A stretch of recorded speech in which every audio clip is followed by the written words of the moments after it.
Aloha, everyone, and thank you so much for tuning in to another week of Trauma Recovery University. I'm your host, Athena Moberg, and with us in the green room, of course, is your incredible co-host, Bobby Parrish. And if you are wondering if you're in the right place, if you're an adult survivor of childhood sexual abuse or any type of child abuse, you're in the right place. This is live Q&A.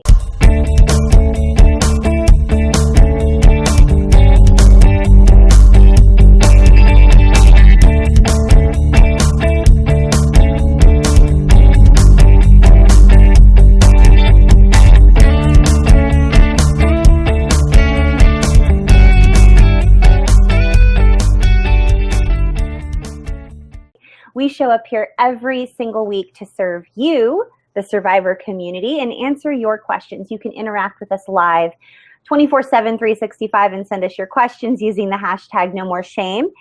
All you have to do is log on to Twitter and tag us at Athena Moberg, at Bobby L. Parrish, using the hashtag #NoMoreShame, and we will answer your questions on Mondays.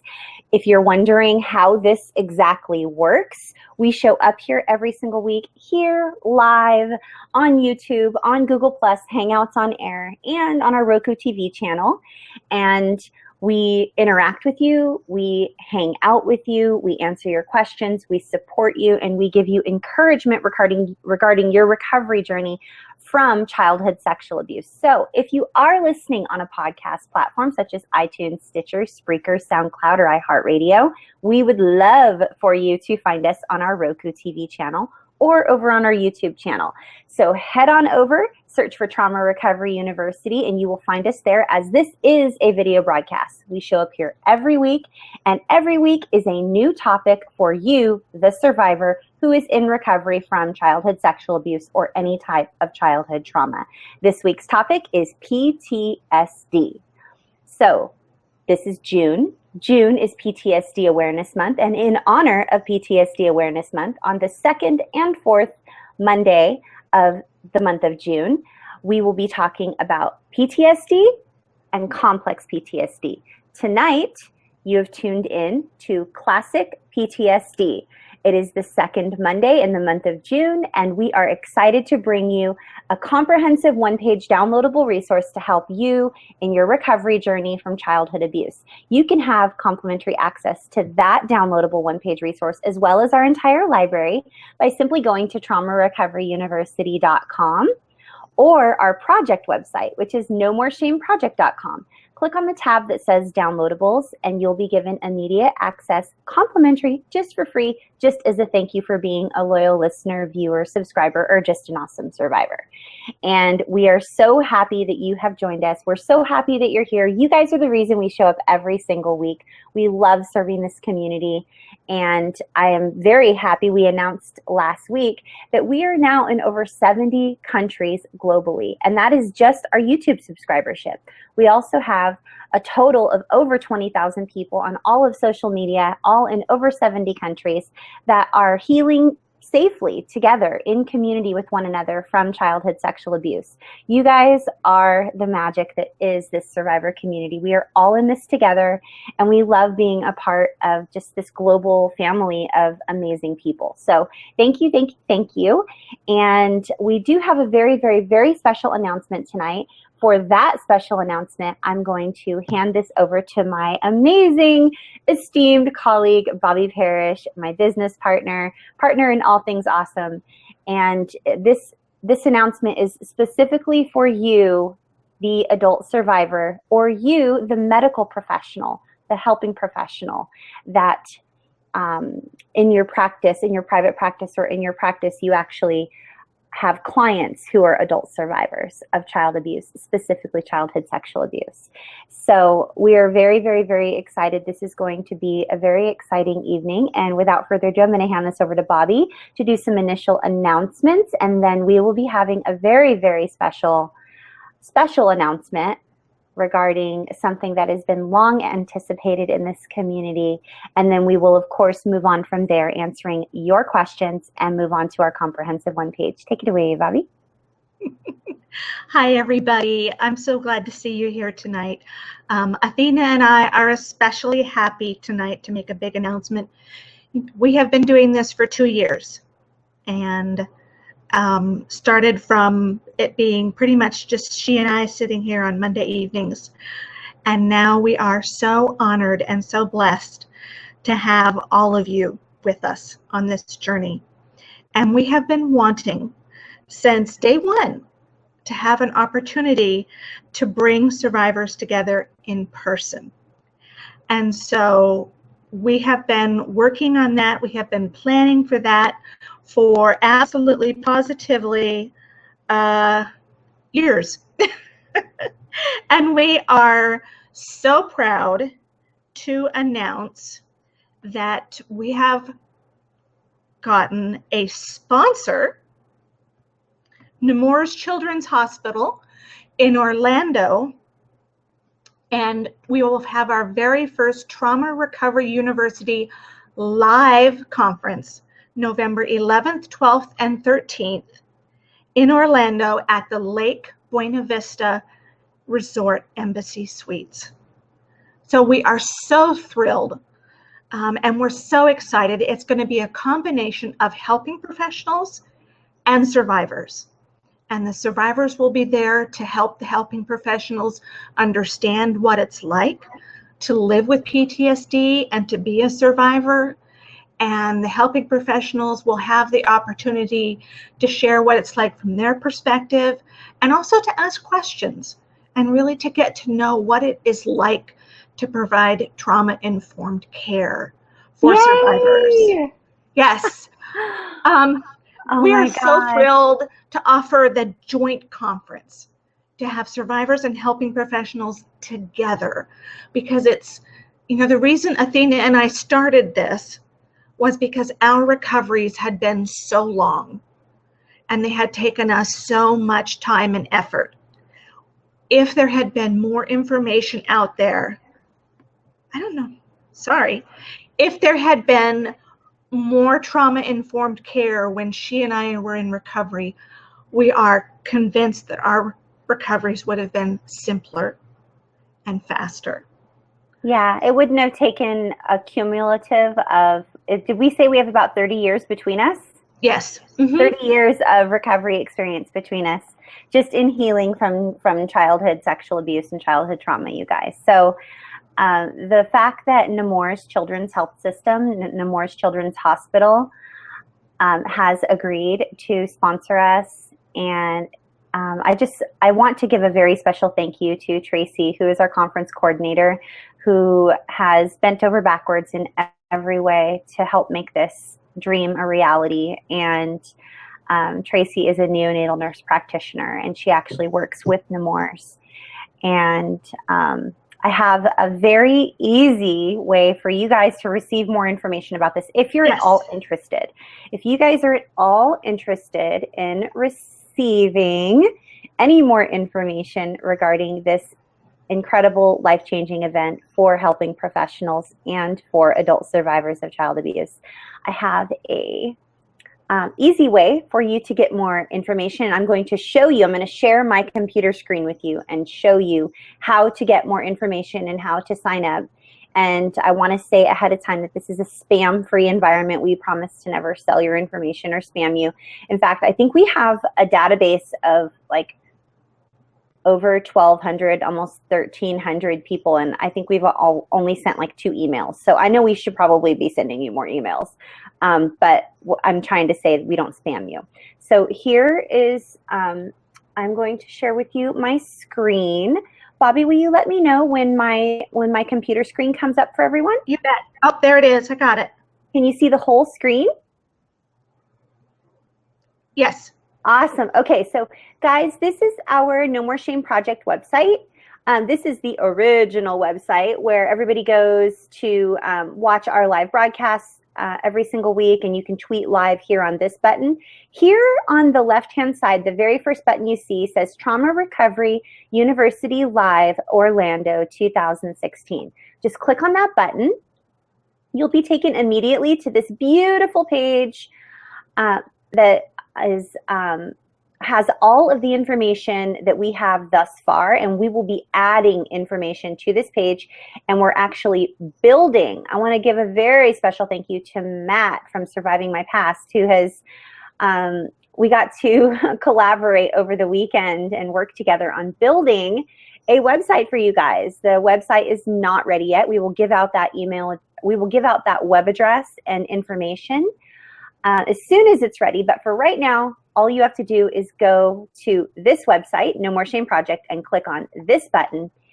And if you're listening in on a podcast, I will read this to you briefly. Athena Moberg and Bobby Parrish present Trauma Recovery University Live, Orlando 2016, sponsored by Nemours Children's Health System.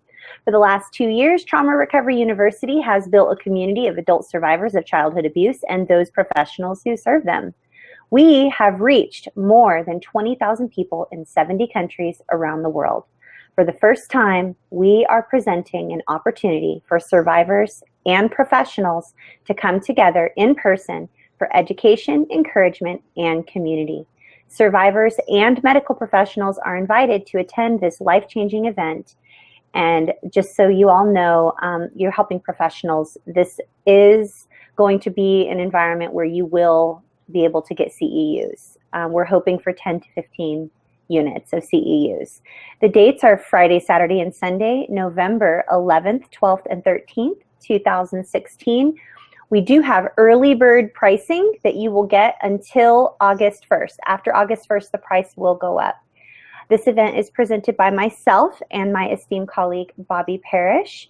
And you might know us from Trauma Recovery University on YouTube or Roku. We would love for you to join us in Orlando. We are starting promptly at 8 a.m. on Friday morning, and we will go through Sunday at 12 noon.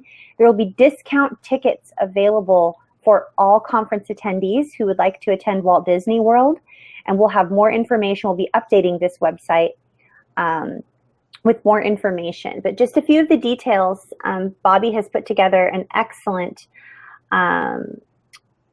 schedule of events where we will have guest speakers, we will have breakout sessions for helping professionals and survivors alike, separately and together. And some of the topics that are interactive workshops include the effects of childhood trauma on neurobiological development, art therapy, writing therapy, helping professionals and vicarious post-traumatic stress disorder, trauma-informed medical care, narcissistic abuse victim syndrome, child abuse prevention, sex trafficking around the world, the unique needs of male childhood survivors, and much, much more. As I said previously, early bird registration fees are $197 for survivors and family members, and helping professionals their price is $297. All meals are included from the time you get there Friday morning until mid-afternoon on Sunday. All meals are provided. We have an excellent menu planned for you. You will need to pay for your own travel and pay for your own hotel. A block of rooms is being held at the beautiful Embassy Suites, Lake Buena Vista, for $145 per night. We will have more information, such as telephone number, address, etc., different links for websites that will do flights and how you can price your trip out. The discounted room rate, though, this is excellent, will be available 2 days before the conference and 2 days after the conference in the event that you wanted to plan a family vacation. Now, down here, you guys, I was hoping that you guys could help me spread the word about this. Space is limited to 180 participants total. This is not a huge resort. 180 participants is the maximum that we will be able to have. That's with helping professionals and survivors. And this is a live training. It will likely fill up quickly. I'm pretty sure that we will. We're looking to sell out. And next year, I know that we will for sure sell out probably early on, like by February or March.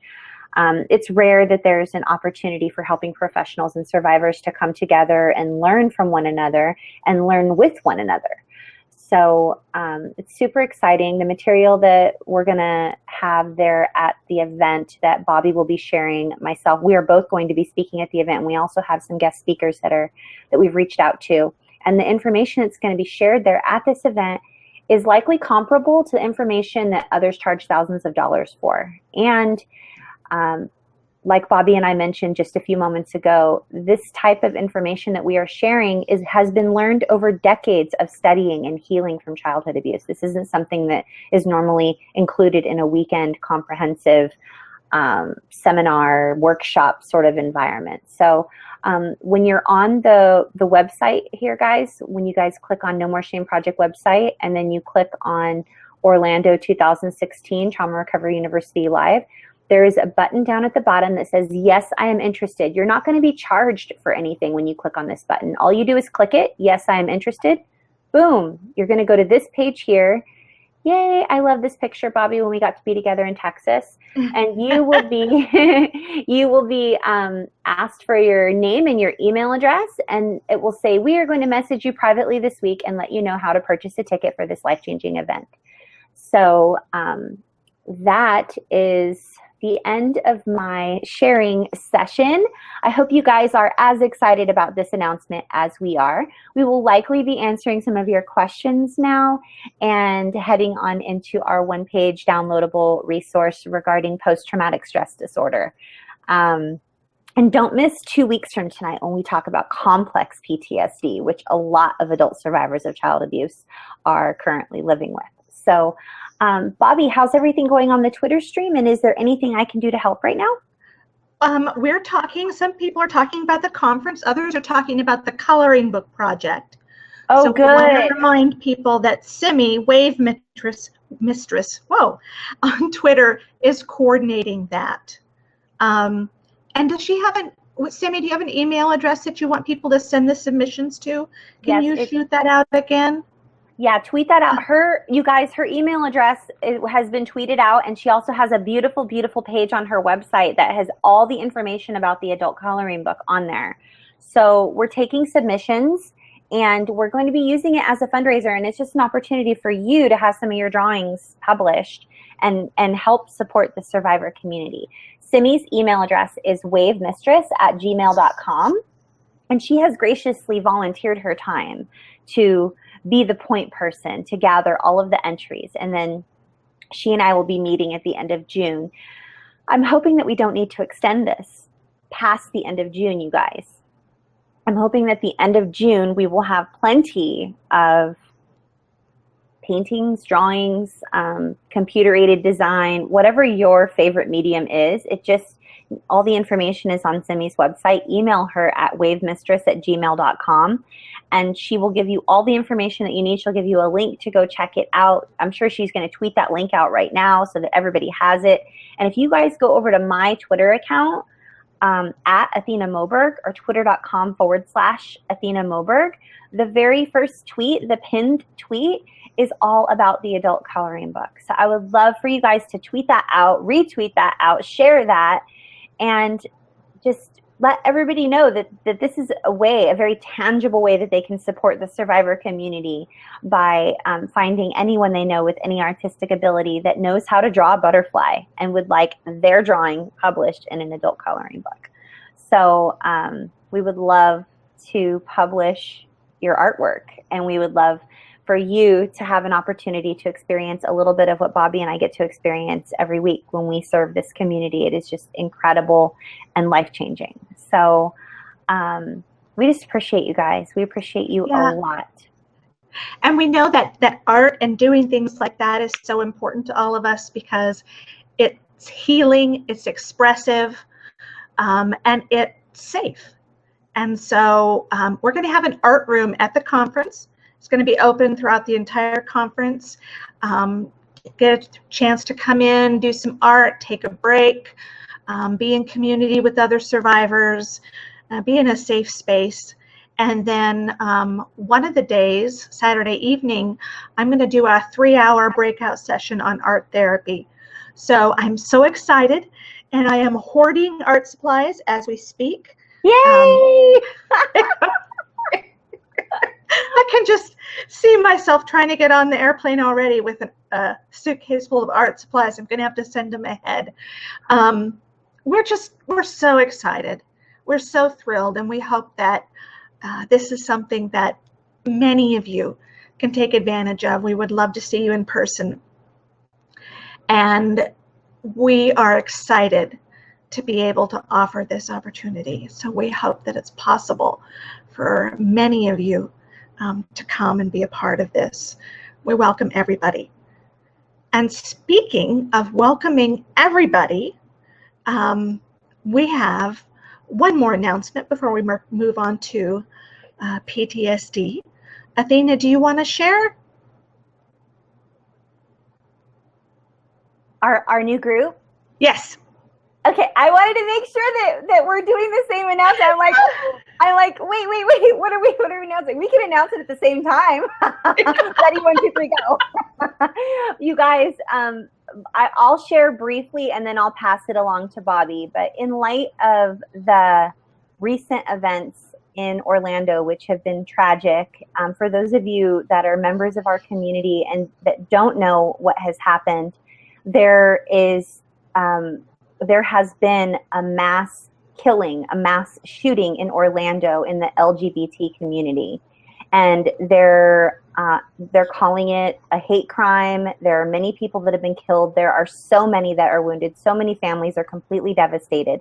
So Bobby has a lot more information about this. But in light of this particular event, and in an effort to further serve the survivor community, we organized and finalize all of the details for all of the survivors that are in the LGBTQ community, that we have a safe place for you to come and for you to heal in safety, free from predators, free from hate, free from judgment, free from everything, filled with love and acceptance.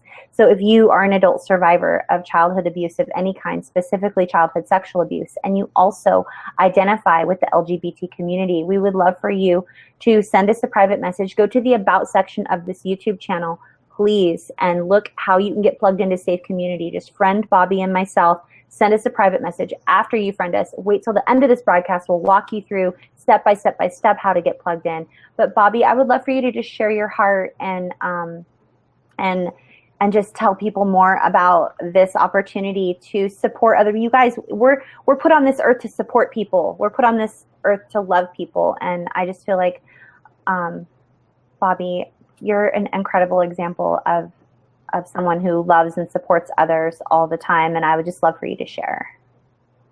You know, it's so hard for those of us who are in the LGBTQ community to hear what happened, and even more difficult for those who are actually experiencing the crisis down in Orlando. And our hearts go out to everyone who's affected. And I know that if you're a survivor and you're part of the LGBTQ community, the Q in the community gets me tripped up, then this trauma resonates within you. And I have talked to many people who are very upset, who are having PTSD flare-ups, just hearing about what happened and worrying about their safety and worrying about whether it's going to be at their next event that somebody's going to show up. And the fact that someone showed up in Los Angeles at their gay pride parade, I was going to say a picnic, but that wasn't right, with bombs and weapons, and was ready to take aim at the parade. It's frightening and it's traumatizing all over again. And so we want to provide a safe place for you, those who are survivors and those who identify as LGBTQ, to talk about your trauma, to talk about the feelings that you have about this shooting. And I'm so excited to offer the place. We're going to start it later this month, but the timing is right to open it today. And just having opened it a few hours ago, we already have 12 to 15 members in the group. So we're ready, and we very much want to welcome you. It's being moderated by the marvelous Maggie and my partner Sarah. So we are thrilled to have you as a part of it, if you would like to do that. When we talk later in the broadcast about how to be a part of our Facebook support groups, it'll give you a 4-step process. Just friend us on Facebook after you've accepted your friend request, then send us a message and we'll help get you plugged in. We get it, and we want to be there for you. So you're all welcome. And we hope that we can be a small part of your healing process after this tragic event. So that will... Thank you, Bobby. Go ahead. You're welcome. Oh, no, I was just going to say thank you for sharing. And I'm just hoping that we can be a source of support. I had, in light of last week, if you all were here with us last week, I shared a little bit about, last week's topic was sexual orientation. And we were sharing a little bit about not only what is sexual orientation, but just different stories of that had happened in Bobby's and in my life. And I had quite the backlash from the community at large. Many people who, it's just heartbreaking, and it goes right along with the tragic events of Saturday that happened in Orlando. And that is that it just breaks my heart in a million pieces, you guys, truly, to know that there are people out there who profess to love God, but yet they also want to spread just hate and unkindness and judgment. And I realize that I don't hold a popular opinion in mainstream out there in the mainstream popularity or whatever, but I got some really awesome words of advice from a friend today. And I'm not ever here on this YouTube channel to argue any type of theology or anything like that. I've never professed to be anything except for someone who loves God and loves other people. So, and I hope that I get to do those things pretty well at some point. I want to love God and I want to love others, and that's what I want to be known for. That's it. Nothing else. I want to be known for loving God and loving other people, and I want to do it well. And it's pretty difficult sometimes to do those two things really well when we receive a lot of criticism, like just unnecessary criticism. And we can do everything right.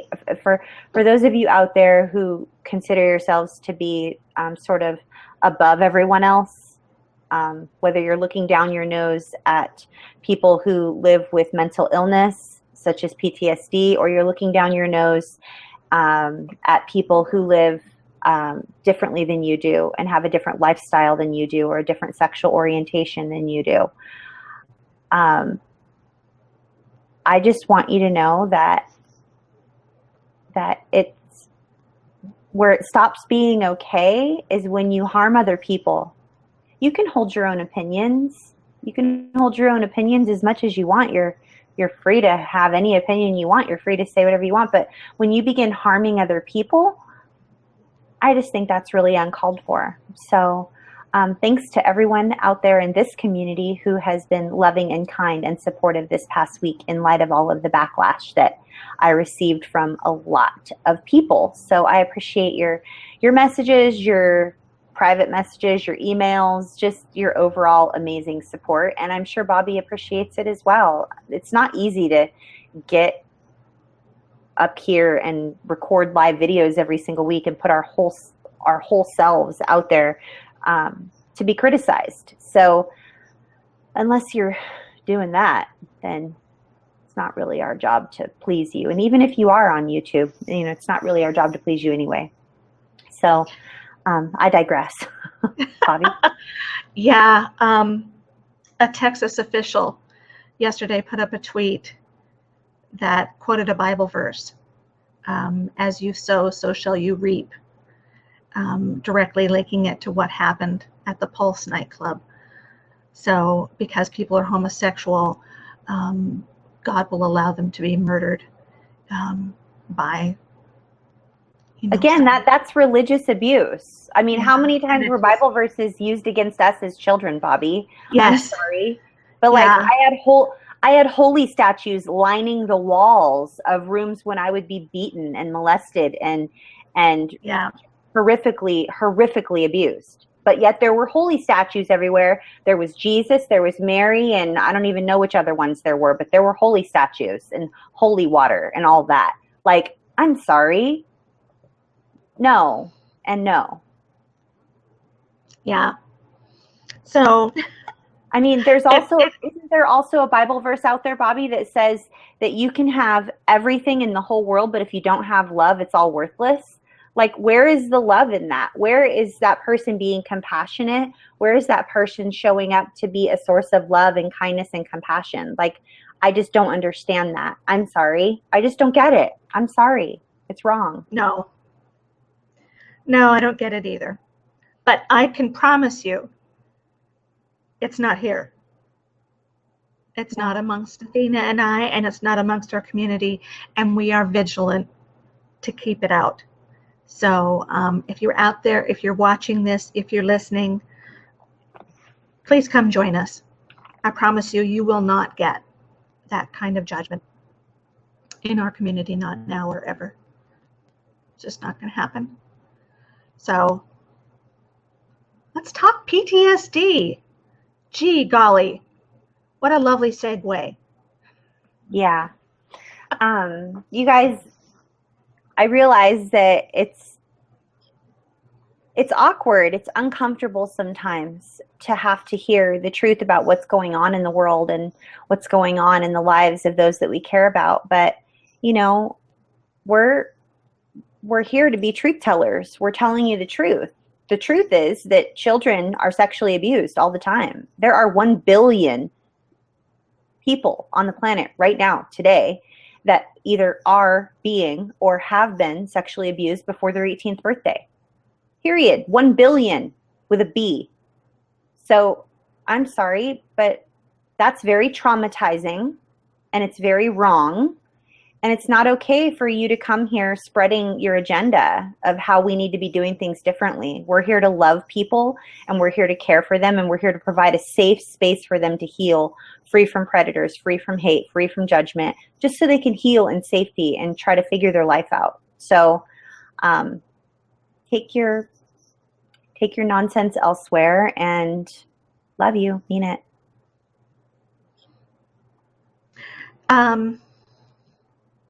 Yeah, and there's no hatred. We still love you, but it's not welcome here. So instead, we're going to talk about what PTSD is, and we're going to talk about how to help you heal. This morning in chat, we talked about PTSD and what does it mean? What is the diagnosis of PTSD? And why, one of the main questions is, why does it sometimes show up so much later in the lives of adults who are survivors of childhood abuse? The PTSD doesn't come right after the abuse, like it would, say, for example, all of the first responders who showed up at Pulse nightclub over the weekend. I can only imagine how traumatic that was.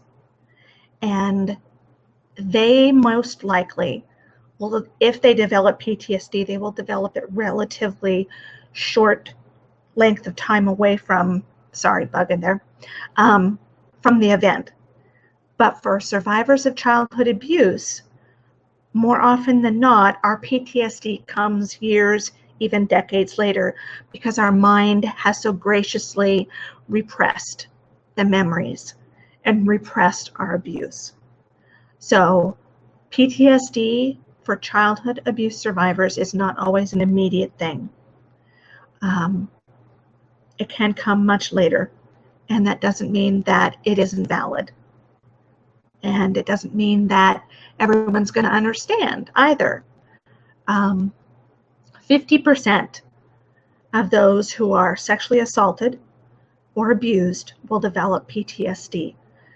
And we talked this morning about how that seemed like a pretty low number.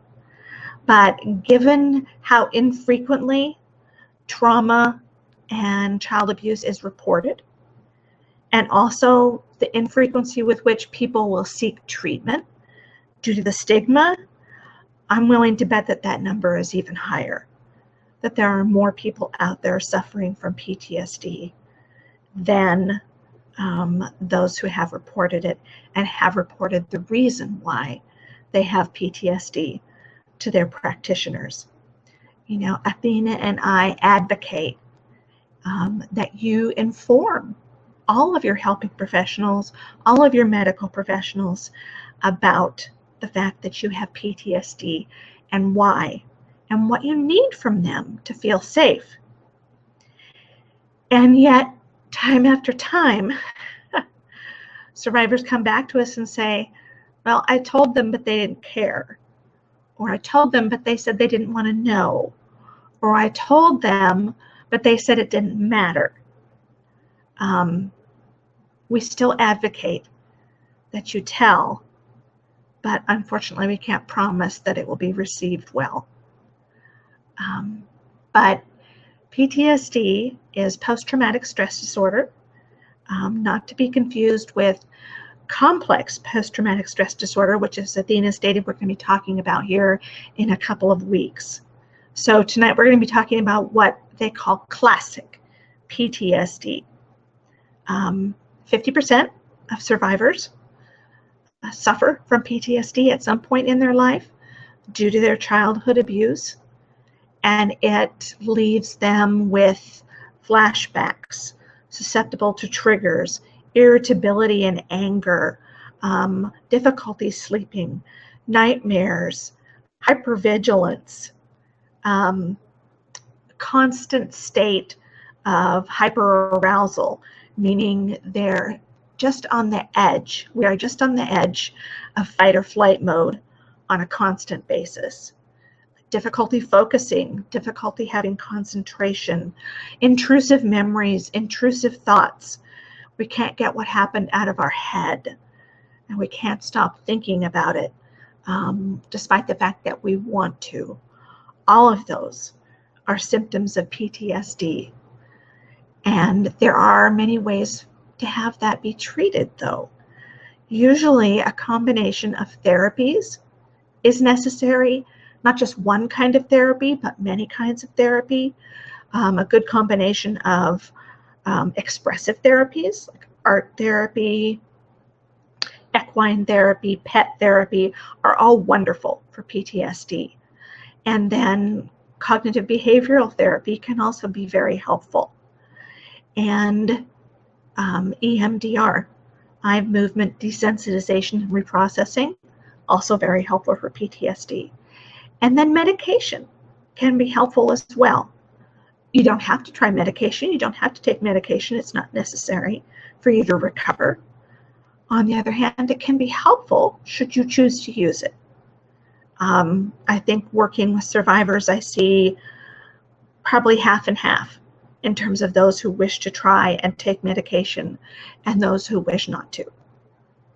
And whatever you choose to do, however you choose to do it, is fine. As Athena and I have always said, we respect your journey and your recovery. We trust that you know inside yourself what you need to do. And then, of course, we always advocate for being in community with other survivors. It is so important to know that you are not alone in what you're suffering. If you have PTSD and you can't leave your house because you're so terrified of going out and seeing other people and being in the world, you're not alone. And there are others of us who have dealt with that and who are dealing with that. And if you come and you be in community with them, then you will have people to talk to who will be able to talk to you and encourage you and support you while you're there at home. So between therapies, between medication, between community support, it is entirely possible to heal from PTSD. I wish we had a time frame and we could tell you, okay, do 12 sessions of cognitive behavioral therapy, take some diazepam and do some art, and in 2 months you'll be fine. Unfortunately, it's not that easy. All of us have different life experiences that combine with the type of trauma we experience, and we need something different, and it takes a different amount of time. So don't hesitate to be patient with yourself, and if you feel like you're not making enough progress, to try a different kind of therapy, or try something that resonates with you more deeply than the therapy that you're doing right now. So that's kind of my intro to PTSD. Athena, are people asking questions or comments? They're nervously awaiting the later discussion of complex PTSD, and the overall feeling is they hate PTSD. And Bird Rogue says that her PTSD from work as a first responder, not from her abuse, took 2 years to hit. And then Bella would like to know, would this be considered delayed onset PTSD or something different?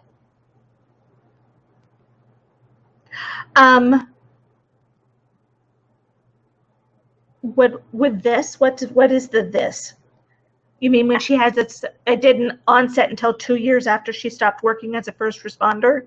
I believe so, or perhaps I think it was when you were mentioning survivors of childhood sexual abuse who don't have memories right away, that it happens later on down the road. That's delayed onset. That's when we have repressed memories and our brain protects us. So yes. And then Phoenix says that the best thing she ever did during a medical procedure was to tell them about her abuse and her PTSD. They were so kind and compassionate to her. I love hearing that. Yeah, me too. And Bella is still at the spot in her PTSD when she's scared to leave her home, and she wants to know when it will stop. She just wants to live. Bella, that happened with me as well, and it took a while. I had worked through it for like a whole year or two, and I thought, oh, I've worked through all of this, I'm fine. And for a few years, I want to say 3.5 years, I was fine. I was out and about, and I was able to leave my home, and everything was great. Then, since trauma is cumulative, as we talk about in the Moberg-Parrish trauma response model, which we'll be doing a video about. We've never even done a video specifically only for that. But trauma is cumulative. So I had something traumatic happen in my life. I was a single mom. My son deployed in the military during a time of war. And it was an unexpected deployment. And that traumatic event sent me spiraling to where I wasn't okay leaving my house. I literally did not ever leave my house, but maybe not even once a week, maybe just a few times a month. And that lasted a while. It lasted over a year. For over a year, I was afraid to leave my house. It was just, the world was unsafe. I was afraid that I was going to completely dissociate and have a hallucination. I'm not sure, Bella, if you had any type of audible or visual hallucinations during your PTSD, but it can be very, very, very, very traumatic. And that was only the trigger. My son deploying wasn't the thing that was traumatizing for me. It was a traumatic event that triggered my childhood sexual abuse and a lot of other types of child abuse that I had gone through, just neglect and hunger and a lot of emotional abuse and physical abuse, and just different exploitative situations that I was in, and just the betrayal of, I think, loved ones. But for some reason, him leaving and deploying triggered that in me, and it took me a year. Bobby, I have a couple of clients where it's taken them longer than a year. They're in their second year, but do you have a more helpful answer that will possibly give Bella a little bit more hope? I think it very much varies, but what are your thoughts on that? I think it does vary, and I think some of it depends on what kind of help you're getting, Bella. Do you feel like you're getting enough help in your recovery? Are you getting therapy that is beneficial to you? Are you taking a medication that might be beneficial to you? Are you in community with some other survivors who can support you? Or are you alone in your home and isolated, which can be so hard? So believe it or not, the quality of the help that we get in recovery does matter. And that's both good news and hard news, because for some of us, quality help is just not available. It's not there. It's either cost too much money, or it's not in our geographical area, or we don't have access to it in our health system. So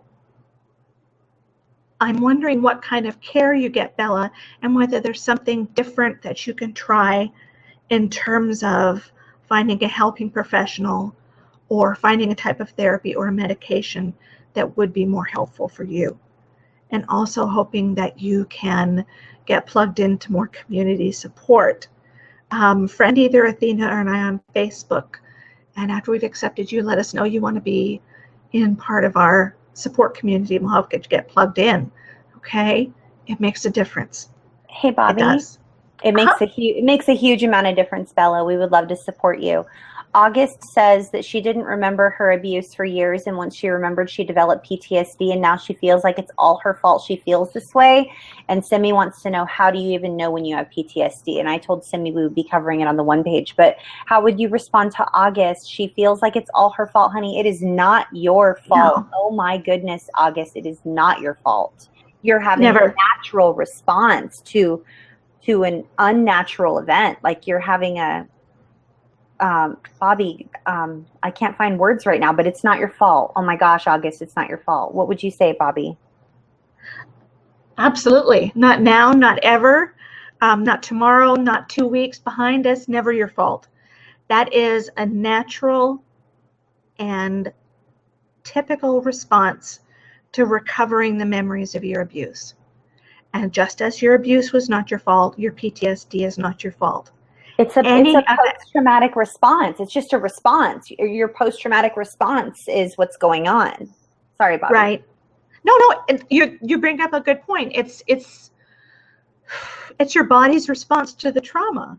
It's not like you sat down and went, okay, so the trauma happened to me, and I think I'm going to feel hypervigilant, and maybe I'll add in some nightmares. And, oh yeah, I'm going to be irritable and angry a lot. Yes, that's what I'm going to do. No, it doesn't happen that way. Your head went, trauma. Wow, okay. This is my response. PTSD, boom. We don't get a choice. It wasn't our choice to be abused, and any after effect of the abuse is not your fault. Tiffany wants to know if it's normal to experience dreams that could be related to the abuse. Sometimes PTSD, you have dreams. I mean, that could be part of it. Bobby? Yeah. Nightmares and dreams about the abuse, that's a symptom of PTSD. We're going to show the one page here pretty soon. It's going to have the diagnostic criteria for PTSD. And it's going to show, I think it's 4 categories, and you have to have at least, I believe it's 1 symptom in each of those 4 categories. And nightmares is 1 symptom in one of those categories. But yeah, nightmares of your abuse and situations around your abuse can be hard. You can get to the point where you're afraid to sleep, because they're so awful to experience. But that you can get help for that. There's both therapies and medications that can help with the horrible nightmares. So don't hesitate to reach out and get some help and report that symptom to your helping professional. And they can help you find some solutions so that it's not as disruptive to your sleep. We have to sleep. We have to sleep, because sleep resets our brain. And if we don't get sleep, our brain stays stressed and things get worse. So if you have depression, if you have bipolar disorder, if you have PTSD, sleep is essential. And you should always reach out to your helping professional if you're not sleeping and let them know so they can help you before your depression or bipolar disorder or PTSD gets worse. So watch your sleep and let that be a symptom that guides you to asking for more help. Let's see. Oh, I know, I wanted to share, we're going to talk about it here on the one page, but I just want to make sure and share with everyone the definition of a traumatic event, because for some of us, it's a different thing than it would be for someone else. I can't tell you how many times I've had someone tell myself or a client, oh, you're upset about that? Why are you upset about that? And I'll tell you why. This is what defines a traumatic event. Okay, an event is traumatic when we feel like we are not in control of it happening. It's outside of our control. And that qualifies in child abuse, in a war situation, a traffic accident. Obviously, those who were massacred this weekend and who experienced the aftermath were not in control. Okay, so that's a key criteria for a traumatic event. It is something you feel like you were not in control of. The second criteria is that it is frightening. Okay, and we don't mean just boo, jump out of a corner frightening.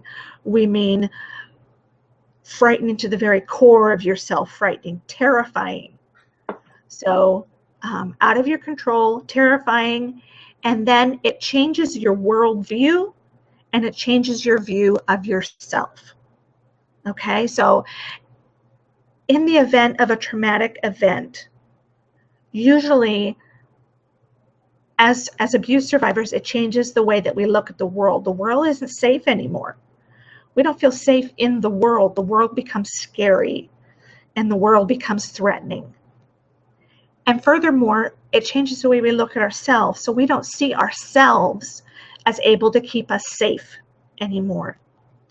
When we talked about PTSD versus complex PTSD before, I gave an example of a friend of mine who went to Desert Storm. And he did fine, you know, shipping out, getting over there, everything was fine. He was not affected until he was standing guard one day and he watched them take hundreds of body bags off of one of the big transport planes.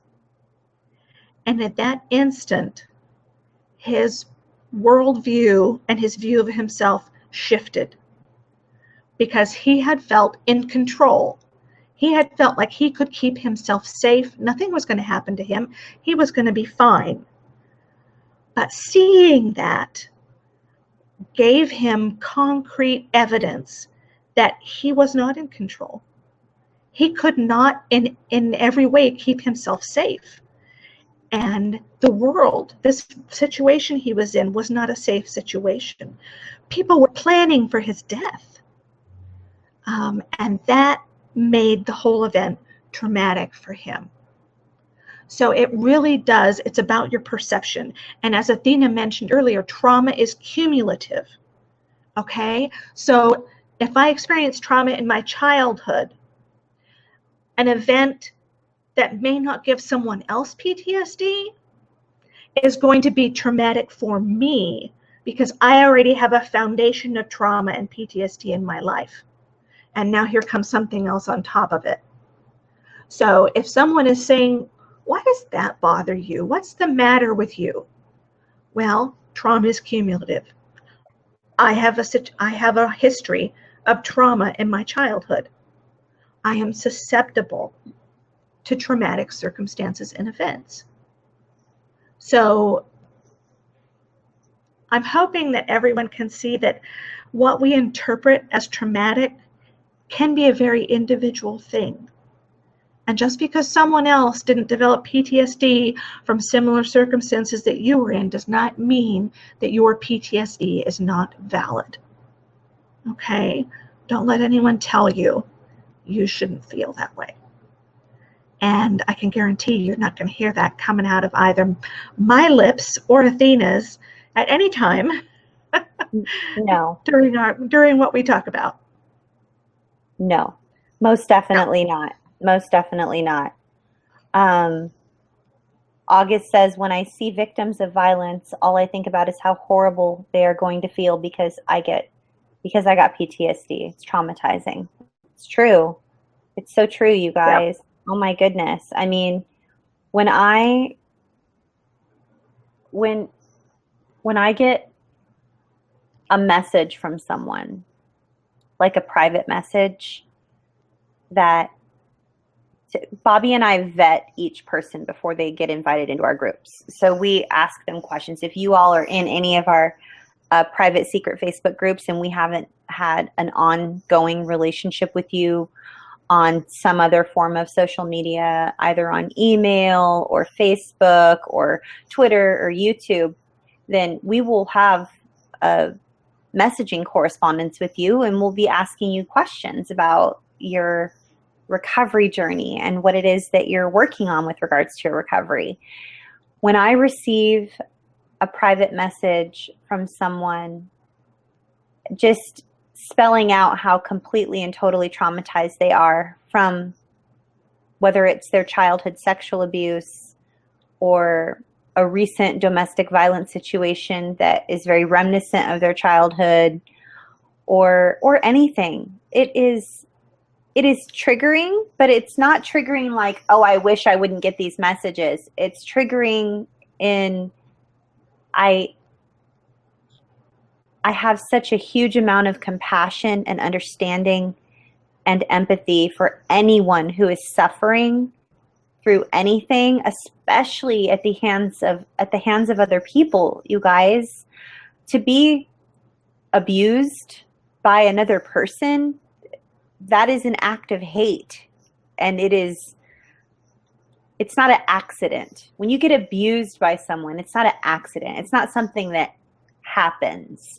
So when someone says that, oh, so-and-so is healing from a traumatic event that happened to them, etc., I mean, that would be different that, like if I was at the Boston Marathon and there was a bomb and I was traumatized because of that event or something that happened.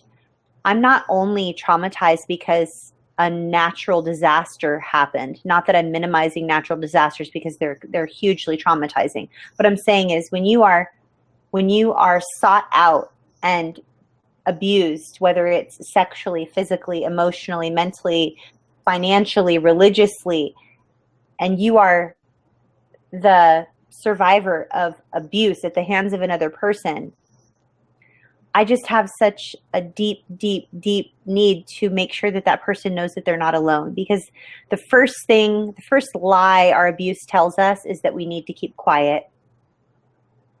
The second lie is no one will believe you. The third lie is even if someone believes you, it's not going to matter. You can't undo the past. Why talk about it? You might as well just keep quiet and move on. These are all just lies.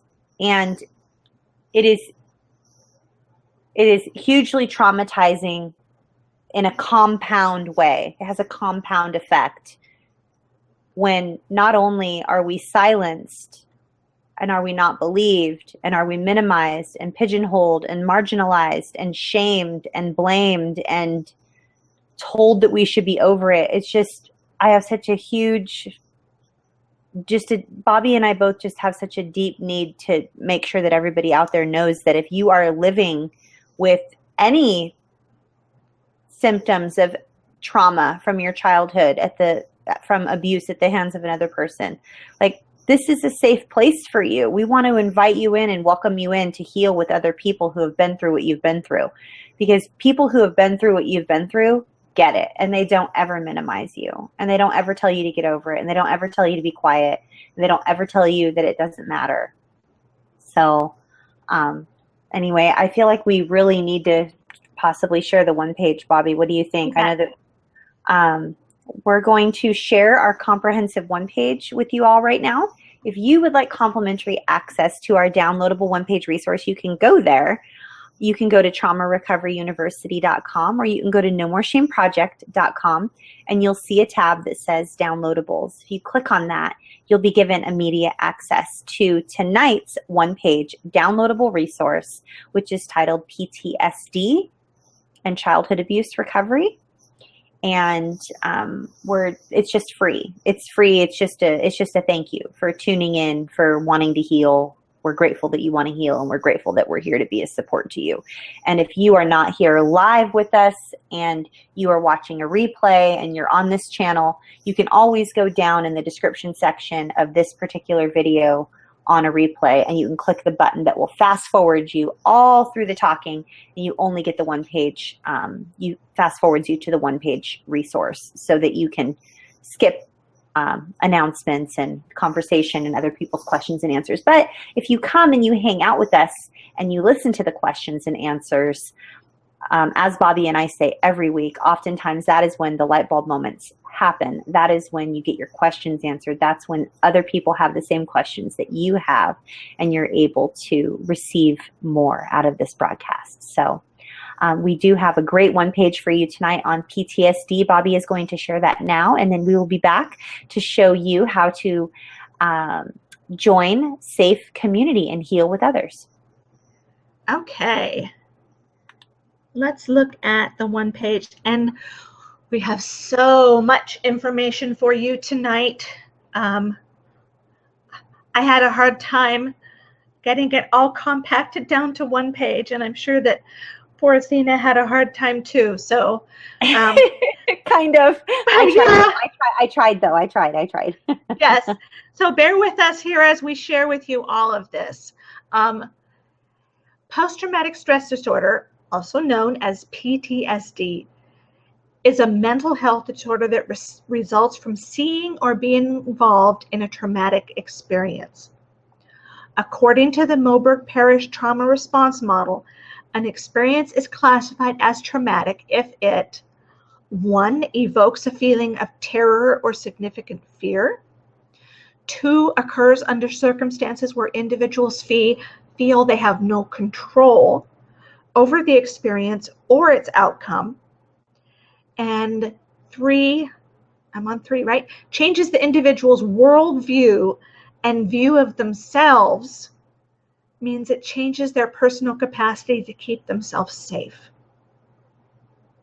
There is a myth that PTSD can only be a result of wartime experience, but anyone can develop PTSD after a traumatic event. Research shows that 50% of survivors of sexual assault, both as adults and as a child, will meet the criteria for PTSD at some point after their assault. Due to the nature of childhood sexual assault and repressed memories, some survivors will not develop PTSD until years or even decades after their abuse. For example, there was a woman this morning in chat who said that she did not recover her memories and develop PTSD until her children reached the age that she was when she was abused. I hate to say it, but it's not an uncommon experience.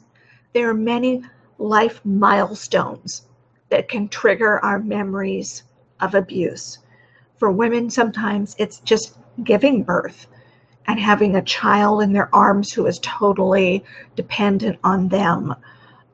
It can be a marriage, and you're in relationship with someone that brings things up. So it is very common for survivors not to develop the PTSD until years or even decades later.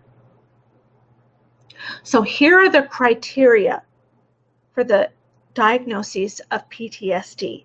And you know what? This morning we also had someone say, do I have to be diagnosed with PTSD? No, you don't have to be diagnosed with PTSD to recover from it. Nobody ever has to be diagnosed with anything in order to recover. A diagnosis can sometimes be helpful in terms of getting you the correct treatments, but the diagnosis is not necessary for you to recover. But let's take a look at what the diagnosis is so you can understand whether this is something that might apply to you. Okay, so here's the first category, and you have to have one of the following symptoms. And usually you have to have the symptom for more than a month. Okay, so the first one is that you re-experience. The first category is re-experiencing the trauma. So you would have recurrent, involuntary, and intrusive memories. For children older than 6, they might express the symptoms in repetitive play. You would have traumatic nightmares. Children may have frightening dreams without content related to the trauma. You might have dissociative reactions, such as flashbacks and dissociative episodes, which may occur on a continuum from brief episodes to complete loss of consciousness, meaning being present in your body, whereas children can reenact the event in play. We might have intense or prolonged distress after exposure to traumatic reminders, so after triggers.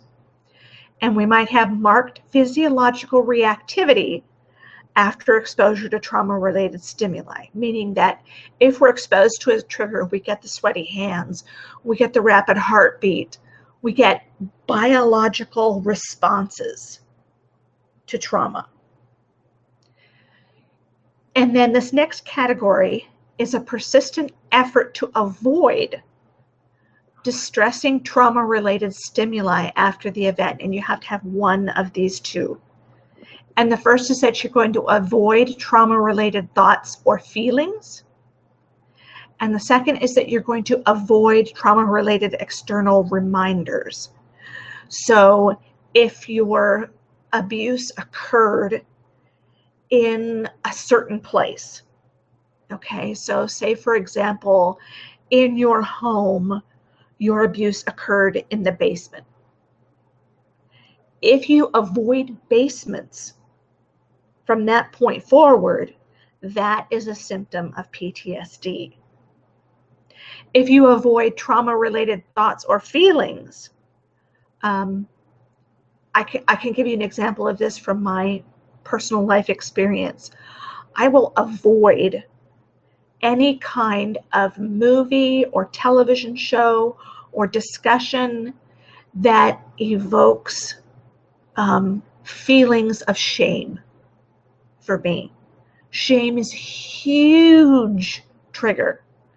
When I was little, my sister and I used to watch the show Happy Days, and it just killed me when one of them would do something so inane and then get in trouble. I used to leave the room.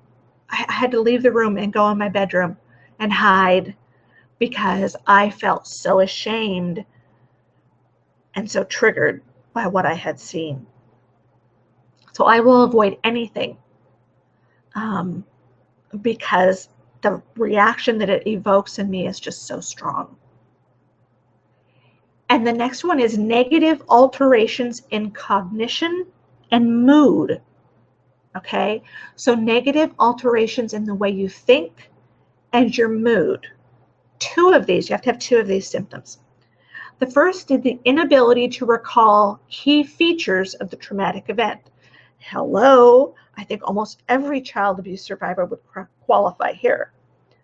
Persistent and often distorted negative beliefs and expectations about oneself or the world. Okay, again, hello, perfectionism, believing that we're bad, it was our fault, we caused it to happen, believing that the world is a terrifying place and we don't want to leave our house anymore because we're so agitated and anxious when we leave. All of those are examples of negative beliefs and expectations about oneself or the world. Persistent, distorted blame of self or others for causing the traumatic event or for resulting consequences. And I rarely see survivors blame other people.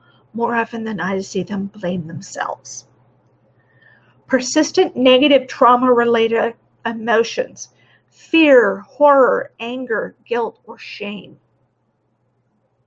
And persistent meaning every day. You feel fear, you feel shame, you feel guilt. A marked diminish an interest in significant activities. So you used to be able to enjoy meeting friends after work for dinner, but now you're so tired you would rather just go home and be alone. You used to do arts and crafts, but now it just is too overwhelming and you don't have the focus and you don't have the concentration, so you avoid it. And the last one is a constricted affect, which means a persistent inability to experience positive emotions. The joy is gone, the happiness is gone. You might experience a happy moment, but in no time at all, the happiness disappears and you're back to feeling depressed. You feel despair. You feel hopelessness. And then the last category is trauma-related alterations in arousal and reactivity that begin or worsen after the traumatic event. You have to have two of these. The first is irritable or aggressive behavior. And I don't know about you, but 8 years of childhood abuse makes me a little irritable sometimes. Yeah. So, and I do everything I can to be irritable by myself. And I think I'm getting a lot better at it. But that's definitely a symptom. And then self-destructive or reckless behavior. Okay, yeah. I eat until I'm sick to my stomach because sometimes I can't cope with the emotional feelings and eating makes me feel better. Of course, then there's the whole vicious shame and guilt cycle afterwards. Alcohol abuse, drug abuse, sexual addiction, porn addictions, internet addictions, even reckless behavior like engaging in a sport or an activity that puts your life at risk. All of those things can be classified as self-destructive or reckless behavior. Unfortunately, some people also put into this category suicidal thoughts and, attempts, and then cutting can also be in this category. Hypervigilance. And how many of us have that? I would venture to say a whole lot. We're always looking. Our back has to be to the wall. We have to sit in the very back of the room. We're always looking, see everything. We're measuring people's emotional responses and their moods. We're ready at any time to fight, flight, flee, or fawn in order to avoid being hurt. An exaggerated startle response. I do not like it when people sneak up on me. And I understand that they rarely do it out of meanness, but it makes my trauma jump up and down and scream and yell. So we will have an exaggerated startle response. Problems in concentration. Okay, so you have a hard time concentrating, you have a hard time focusing, you've got so much running through your head, so many emotions, so many thoughts that it's difficult. There are times with my PTSD that I have a hard time reading because I don't have the concentration and the focus to just do something simple like read.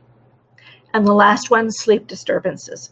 Very common, very, very common issue for PTSD sufferers.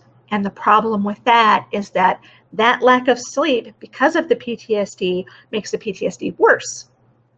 So it's really important that if you are having a hard time sleeping, you get some help. If you have to take medication for a short period of time, you can.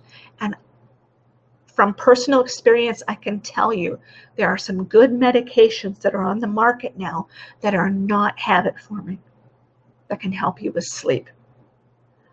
I have one that I take that is just a miracle drug for me when I get to the point where it's 3 nights in a row and I'm not sleeping.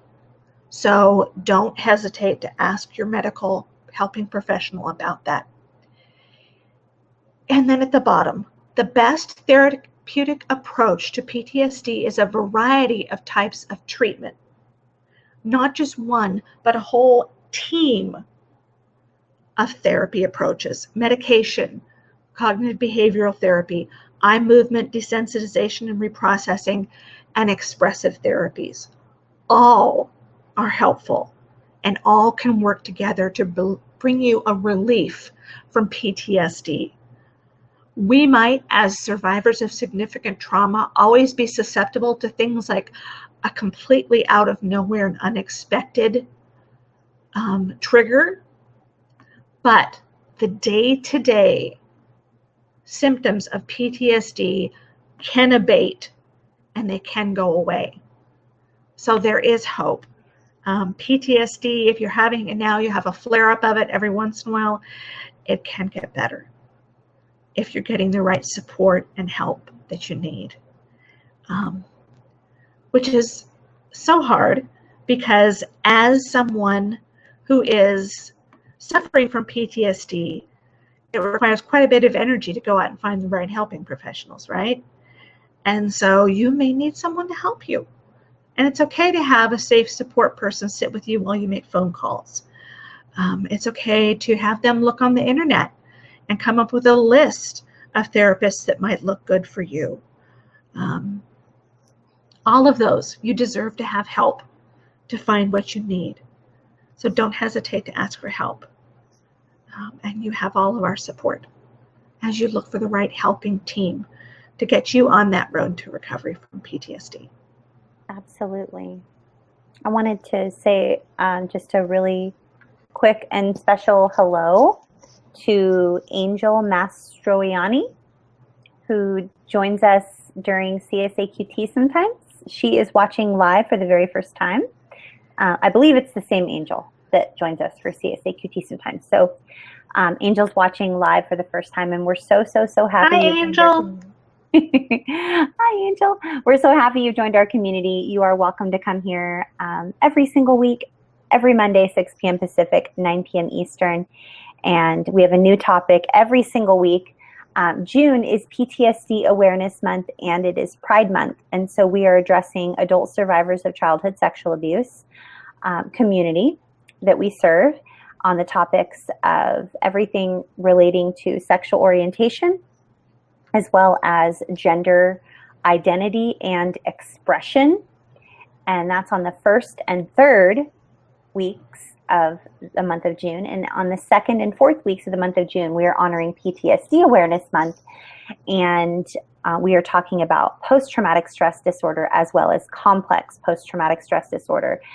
This week is PTSD, and in 2 weeks, the 4th week of June, we will be discussing complex PTSD, which a lot of adult survivors of childhood sexual abuse or any type of childhood trauma that was ongoing, many of them are living with symptoms of complex PTSD. So we are so excited that you have joined us here tonight. And we're going to transition our broadcast into the portion where we welcome new people who are not plugged into Safe Community. They are new. They've never been welcomed into our Twitter chats. They've never been welcomed into our private secret Facebook groups. And so we have some lovely screen shares that we will that Bobby will share with you right now. And I just want to say thank you to everyone. Thank you to all of our friends that show up here every single week. Thank you. There are so many of you, and it doesn't go unnoticed. And thank you for tuning into the replays if you can't be here live. And thank you for tweeting out the links. And thank you for sharing on Facebook. Thank you for giving the videos a thumbs up. Thank you for commenting below. Please note that if you comment within the first 24 to 48 hours of the video, that when we re-upload the video with all of the annotations and the transcriptions and everything, that those comments, they go away. They go somewhere. I don't even know where they go, but we don't get those comments. Usually it's best to leave comments 24 to 48 hours after our live streams on Mondays. But we are so excited that you've chosen to spend this hour or so, hour and a half, with us this week. We're honored. We're honored by each of you. And it just helps. It helps everyone when community comes together and supports one another and shares ideas, shares concerns, shares support. When we support one another, it is just the most powerful thing to let somebody know that they're not alone. So thank you for serving this community and being a part of this community. You guys are the reason we show up. Bobby, did you have anything you wanted to say to all of our peeps that are here every single week before we welcome all of our newcomers? I am so happy to have seen each and every one of you, and I hope that you'll help us spread the word about the Trauma Recovery University live conference so that everyone that can be helped by has the opportunity to hear about it. So tweet those out. Oh, Angel says she's not used to interaction. She feels very special. You are very special. We are very happy to have you here with us. Yes. Oh, one last question. Uh-huh. One last question. Bella wants to know, does emotional dysregulation fall under PTSD? I'm drowning in pain of losing my friend much more than my grandpa or anyone before.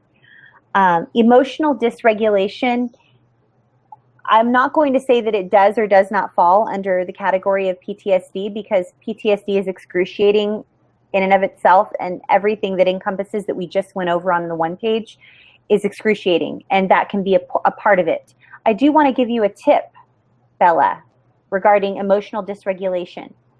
There is a modality called dialectical behavioral therapy. The nickname is DBT. There are great DBT workbooks on Amazon for very, very, very affordable. You can even get used ones. There is one particular DBT workbook. One second. I actually cannot reach the DBT workbook that I have that I use with my clients. Otherwise, I would show you the cover. But actually, Jack uses the same DBT workbook with his care provider, with his therapist. DBT is one of the most powerful modalities that therapists and helping professionals use with their clients who live with emotional dysregulation. So I highly, highly recommend. Bobby, your comments on that? Yes, yes. DBT does a great job. DBT mindfulness also is a really good strategy to use with emotional dysregulation, and that is a symptom of PTSD. When we went through, it talked about negative responses in mood or thinking or affect. Okay, so having that constant state of emotional distress and having a lack of tolerance for it. Because for some of us, for survivors, when we were young, emotional distress was a sign of harm, was a sign of negative things to come. But now as adults, it's not anymore because we are in a different situation. We're not in the midst of our childhood abuse anymore. But our body still, it senses that emotional distress, and it's like it sets off a siren inside us that says, oh no, this is terrible. You have to do something now, fix it. We're going to get hurt. Something terrible is going to happen. And it just goes off and goes off and goes off. And we have to learn to sit through that siren until our mind realizes it's not needed anymore. And it will stop. But you have to learn to sit in the distress for a while and not respond, not react, and then the sirens will die away and they will stop. But sitting in distress is really hard for survivors because our brain is telling us 100 miles a minute, this isn't okay, this is terrible, something terrible is going to happen, do something, fix it now. DBT helps a lot with that, with distraction techniques and with just like the whole concept around DBT, learning to bear the weight of the pain and the fear skillfully. The more and more and more you practice mindfulness and allowing yourself to just feel whatever it is that you're feeling and not judge it, asking yourself, what if it's okay that I feel this way? What if it's okay that I'm afraid right now? What if it's okay that I'm not really sure how to respond? And just not judging your feelings, just knowing that your feelings are your feelings. They're not right or wrong, they're just your feelings. And whatever you're feeling, you need to be feeling in that moment. Your body knows what you need to be feeling in that moment. And for us to judge those feelings, it only causes us more distress, much more distress. Yes, so exactly. We could sit here with you all for hours and hours. It's already been an hour and a half. So we want to say a very, very, very special thank you just to every one of you who show up here every week. And we want to welcome those of you who are brand new and that are not welcomed into Safe Community yet, and you're not familiar with our community. You are not familiar with the 3 weekly Twitter chats, you're not familiar with the live stream, you're not familiar with all of the private secret support groups, the safe support groups that are globally accessible and that anyone can be a part of if they are a survivor. So we have some beautiful screen shares for you. Bobby is going to walk you through them step by step. And first, we're going to start with ways that you can contact us directly. Yes. So here's the info you need to connect with us, and this is going to be important if you want to join in one of our Facebook support groups. So we're going to show you on the bottom the Facebook link for Trauma Recovery University, and that's the first place you need to go if you want to join one of our support groups. You can contact us via email. Please don't do that if you want to join one of our support groups, but follow the steps I'm going to show you on the next screen share. My email address is bobbylparish@gmail.com. Athena is Athena Moberg speaking @gmail.com. And our joint email address is nomoreshameproject@gmail.com. You can follow us on Twitter and interact with us there. I'm Bobby L. Parrish. Athena is Athena Moberg. And then we have our joint account, Trauma Recovery U. Capitals don't matter. Over here on the right, you can see that we have Roku TV channels, a YouTube channel, and all of our videos are available on Google+. Just go there and do a search for Trauma Recovery University and they'll pop right up. If you would like to interact with us on Facebook, you can find Trauma Recovery University at facebook.traumarecoveryuniversity. My professional page is Bobby Parrish Coaching and Consulting. My personal page is Bobby Parrish. Athena's professional page is Athena Moberg Speaking, and her personal page is Dawn Athena Moberg. So let's stop sharing that one and move over to sharing this one.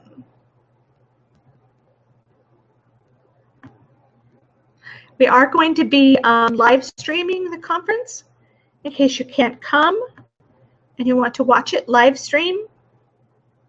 I don't want to forget to add that. Okay, here is how you can join our safe community. Bobby, I forgot to add the information on virtual tickets, the virtual tickets that will be available if people want to attend virtually. Okay. I forgot to add the link on the one page. That's okay. Whoops. It'll be updated really soon, you guys. We are working behind the scenes to try to make everything technologically work, and that we will add that for sure. Okay, if you would like to participate in one of our 3 Twitter chats, you can attend the first one of the week, which is Monday at 10 a.m. Pacific, 6 o'clock GMT in the UK. The hashtag for that is CSAQT, which stands for Child Sexual Abuse Question Time. And then the second Twitter chat of the week is the one that if you're with us live right now, you are participating in. It is an interactive video and Twitter chat combination, and that uses the hashtag No More Shame. We are every Monday night at 6 p.m. Pacific, 9 Eastern, and Tuesday at 2 o'clock in the morning, UK time. And then Tuesday evening, the hashtag is Sex Abuse Chat.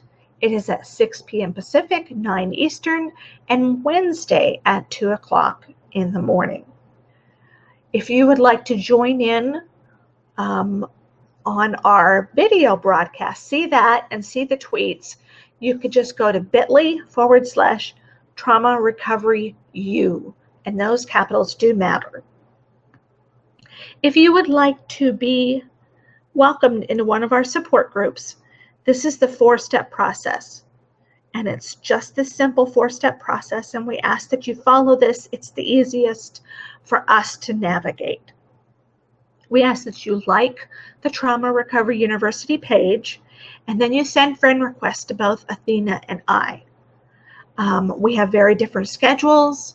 We're 6 hours apart in time zones. One of us will be able to get to you before the other one. Once we have accepted your Facebook requests, and not before, because if you do it before, then your message goes into our infamous other box, which is just a black chasm of nothingness. And let us know you'd like to heal in safe community, or you'd like to join one of our support groups. If you would like to join the LGBTQ safe support group, mention that. Otherwise, we will ask you. If we don't know you, we'll ask you which support group you'd like to join. Once we receive your message, we're going to ask you some questions. Athena referenced this earlier, and we ask that you please not be offended that we're asking you questions. It's so important that we provide an atmosphere and the reality of safety in our support groups. And we do everything we can to prevent predators or unsafe people from getting membership into our groups.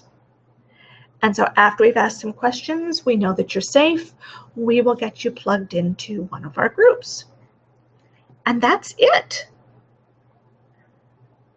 That's all she wrote, as they would say. And that brings us, let's see, what is it? He's brought us to the end of our broadcast viewing day. Do you remember those days, Athena, when TV ended at midnight? Oh my gosh, I definitely remember that. Oh my goodness. Now it's 24/7, but yeah, you put the flag up on the screen and play the Star Spangled Banner. I remember that. There would be the white snow after, and the rainbow. Ooh. Yeah, that's it. But I remember the Star Spangled Banner. I remember that. So you guys, as always, thank you for being here. Bobby Parrish and myself, we love being a source of support for the survivor community. We are both trauma recovery coaches. We are both adult survivors of childhood sexual abuse, and we have both been through horrific circumstances and climbed our way out of the dark, dark, dark pit of despair with God's help. And we are here to help other people. And this is just what we love to do. So thank you for being here. Please tell someone about our channel and give it a thumbs up if this video is helpful for you, or leave a comment below and say hello to us. Let us know any topic suggestions you might have by leaving a comment below or sending us an email to nomoreshameproject@gmail.com.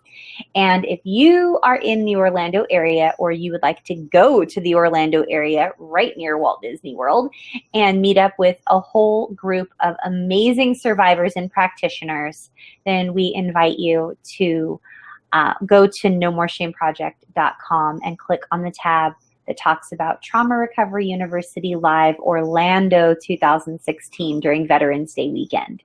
And we would love to meet you in person and say hi to you and have you participate in our conference. So if you're interested in volunteering, please send us an email, nomoreshameproject@gmail.com. And until next week, this is Bobby Parrish, and I'm Athena Moberg, and we love bringing you everything you need for healthy, informed trauma recovery. Bye, everybody. Bye.